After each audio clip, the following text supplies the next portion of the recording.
In other experiences, you know, it was tough to get community representatives out to participate in things like open houses and you know, events where we're trying to solicit information about what they expected to see in the hospital, but that was never the case with the Oakville project. You know, we had open houses and it was standing room only out there. And, we ran 13 focus groups, and with the 13 focus groups, no shortage of people willing to participate to tell us what they wanted to see in the hospital. This end here is Henry up at University Hospital a couple of times. Yeah, how are you? Can't seem to get around you. You have, thank you. Yeah. This is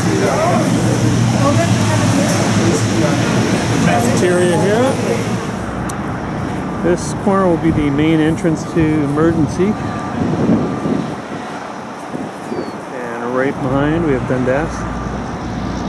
From that they can do room tours. We have already launched dial-up room tours for meals. So they can call down when you're hungry from a very nice set menu. Come on. This is Oakville. Oh yeah, that's cool. They order food, they can adjust the light and rinse it up. They can call the nurse, they can use a phone, they can go online, it's all, yeah, we have all that on our menu. No, I should send you our menu. I should send you our menu.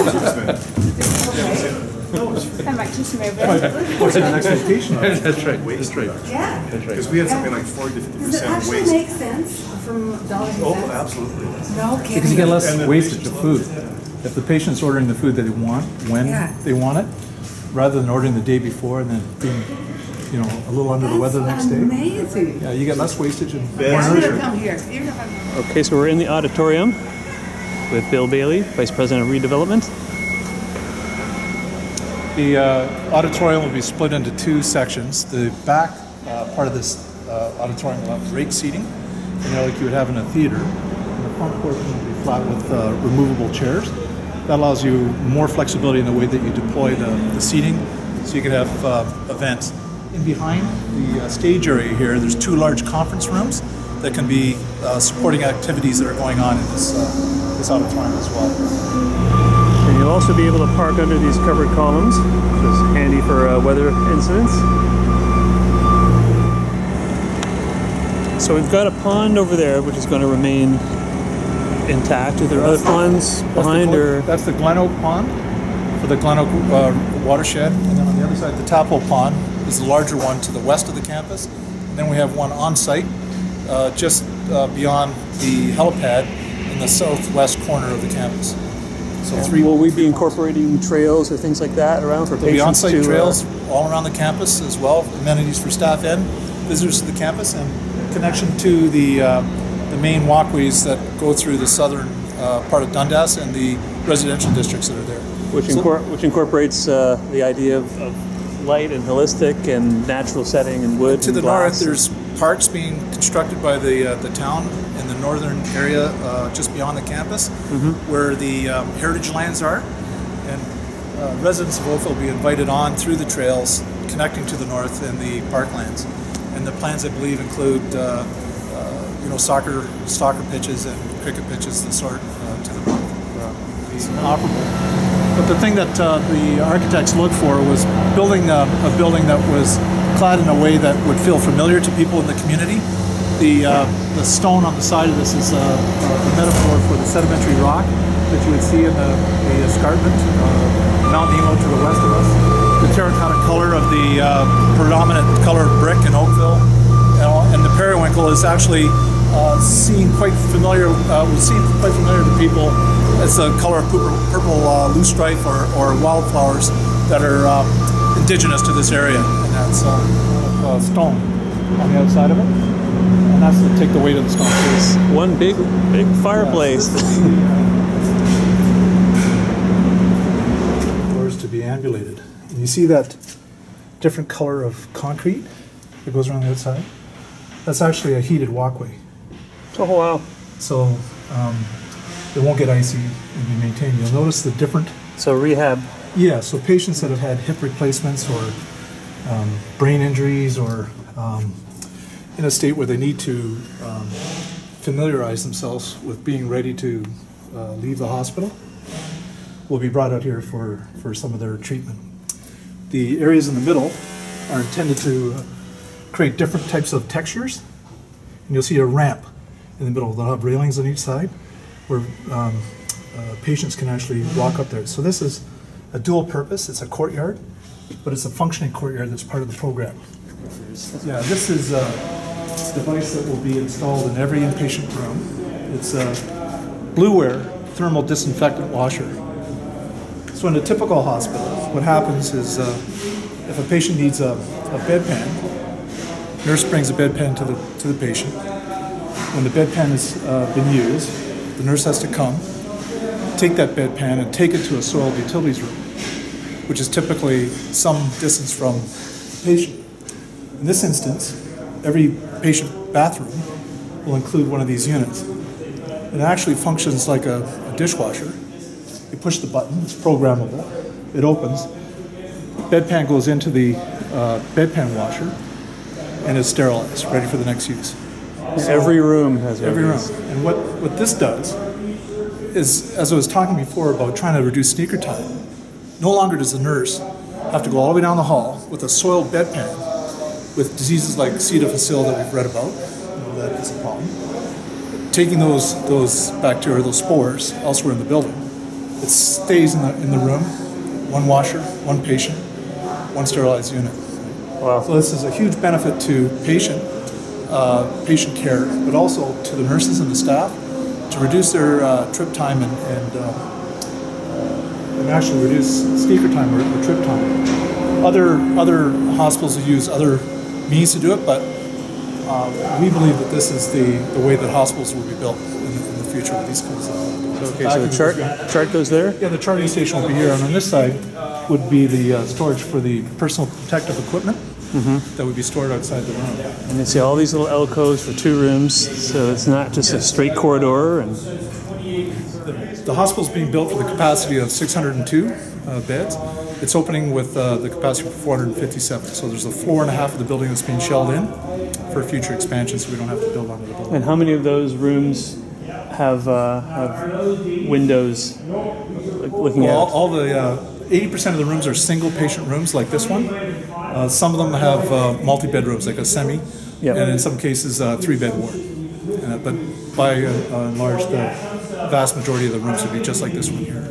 In the case of the... And they'll all have a view? Well, you can see in this case here, this is in the CCC Rehab Pavilion. You can see that this is an operable window.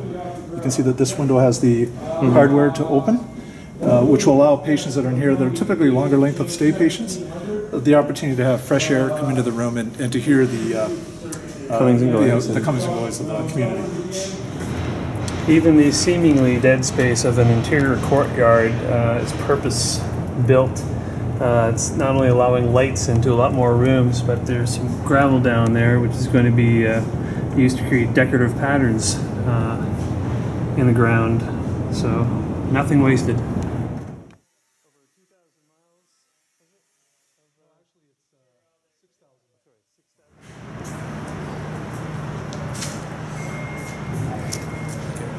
Right here we're at a nurses station, one of the areas of the hospital where there's a lot of airborne precaution rooms, anti-rooms outside of each of the patient rooms.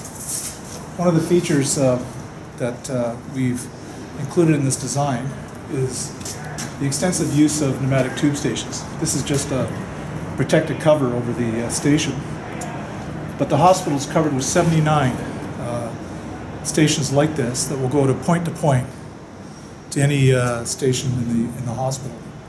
So you can imagine in a case where blood work has to be taken from a patient, they need to send it to the lab. In order to have that done, each one of these stations will have 12 pre-programmed destinations that they can just select the lab. Sounds like the Star Trek Enterprise. Right. Well, everybody remembers when they're a kid going to the Eaton store and they had a simple pneumatic tube system that was basically station to station, and it was done to help process invoicing and paper. In this case, it's critically important to increase the access and speed and delivery of critical information. The vessel would be put into this pneumatic tube station here by the nurse and sent right to the lab, or in the case where they needed a drug from the pharmacy to the station. Or even if the information had to go from this nursing station to the other one at the other end of the hall, that could be done as well. There's a switching station that allows the vessel to go from this station to the switching station to be sent anywhere in the building. What this does is actually make the nurse's life a lot better, but it also improves the quality of care because of ready access to critical information. The med room is behind the nursing station.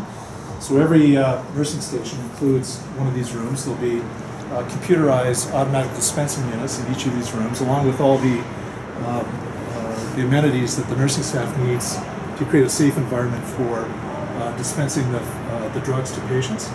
The new hospital will have something that's referred to as positive patient identification. So when the order or the script is written for the patient, the nurse comes here, identifies herself to the machine, identifies the patient, and actually gets the drugs dispensed to her for that patient. And then when you go to the bedside, they scan the band of the patient, which identifies the patient, and then she scans the drug, and it confirms that the right drug with the right dose is going to the right patient at the right time. The hospital is actually has the benefit of having four-sided street access, so we can separate traffic from patients to visitors to deliveries and emergency traffic, and even pedestrian and cycle traffic on the site.